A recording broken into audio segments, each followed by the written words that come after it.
Assalamualaikum dok. Halo, waalaikumsalam. Dok Chengcu punya beberapa pertanyaan, namun kita akan kenalan dulu nih dok dengan dokter siapa. Halo, assalamualaikum. Perkenalkan nama saya dengan Afin Dita, biasa dipanggil Dita. Untuk kesibukannya saat ini ngapain nih dok?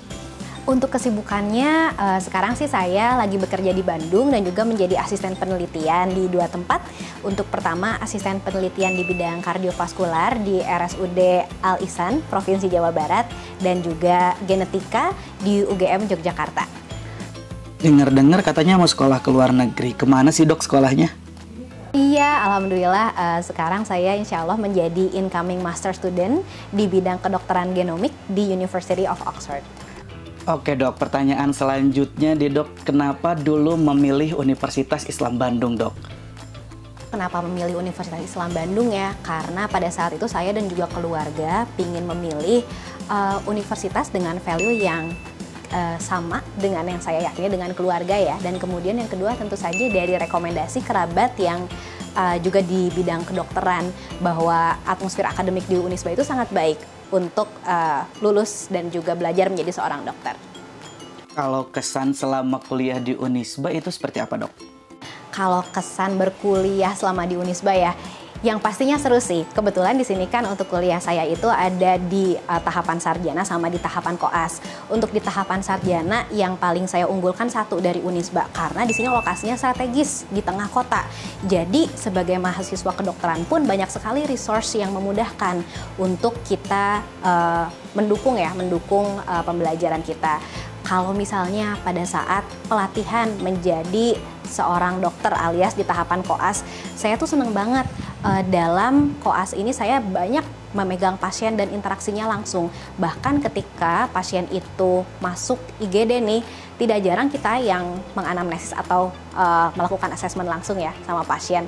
Jadinya lebih aware pada saat sudah mulai bekerja dengan medannya tentu saja. Dan kalau misalkan pengaruh dosen untuk kesuksesan dokter selama berkuliah itu seperti apa sih dok? Kalau misalnya untuk pengaruh dosen ya, oke, kalau misalnya untuk pengaruh dosen menurut saya sangat integral sih, karena saya percaya untuk dosen itu selain juga menjadi pengajar juga sebagai mentor dan juga teman. Nah, dan menurut saya passion saya untuk menjadi seorang dokter peneliti itu pun adalah karena inspirasi dosen-dosen yang juga menjadi mentor saya ini. Misalnya saya langsung dimentori langsung dalam penulisan karya tulis ilmiah pada saat ajang mahasiswa berprestasi. Kemudian juga dalam skripsi dan sampai hari ini pun menjadi tempat untuk bertanya apabila saya mau melakukan penelitian, yang terutama bidang yang akan saya fokuskan adalah di bidang genomik dan juga kardiovaskular. Oke, kalau tips keterima di Oxford itu bagaimana dok? Kalau tips keterima di Oxford ya, kalau misalnya untuk di Oxford banyak banget sepertinya yang harus dipersiapkan. Kalau untuk dipersiapkan itu mulai dari akademik dan juga non-akademiknya. Misalnya nih untuk di jurusan saya IPK-nya itu minimal 3,7. Jadi harus nambung IPK ya dari mulai jadi mahasiswa kalau misalnya teman-teman juga berminat untuk kuliah di Oxford nih. Nah nggak hanya itu, saya juga percaya sih bahwa pemimpin-pemimpin departemen di Oxford pun pada akhirnya memberikan tempat untuk mereka yang sangat passionate dari bidangnya. Jadi jangan lupa untuk selalu mengambil kesempatan untuk bertumbuh dan juga belajar, baik itu selama menjadi mahasiswa, koas, ataupun setelah periode internship, seperti misalnya menjadi asisten penelitian. Tidak juga lupa bahwa banyak sekali hal yang harus dipersiapkan ya, seperti menulis motivasi, dan juga bagaimana kita bisa deliver storytelling yang baik bahkan dalam wawancara dan motivation letter sekalipun. Seperti itu kira-kira. Oke, terakhir pesan untuk mahasiswa Unisba agar bisa berprestasi kayak dokter.